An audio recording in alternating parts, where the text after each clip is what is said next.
Here are some of the photos that were taken of Jeffrey Dahmer's apartment. The police took a photo of Jeffrey Dahmer's apartment on its entrance and they found it to be very cluttered and very dirty, and as you can see here, there are live plants, a fish and even a hung portrait. In addition to this, it was also said that there was a very foul odor, which I don't complain because of course we know what he was doing in his apartment. This is another corner. When you first look at it, it looks normal, but look closely at this picture. The art features a naked man in different poses. Police found this blueprint plan for an altar.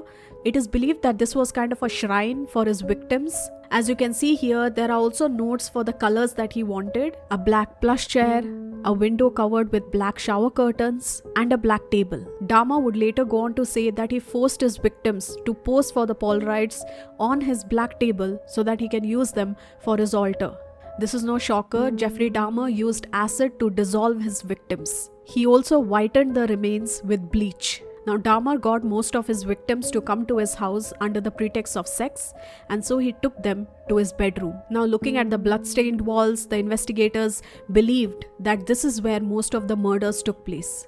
The police would later go on to say that Jeffrey Dahmer was completely emotionless. In his 60-hour confession, Jeffrey said that he wanted his lover to be in a zombie-like state.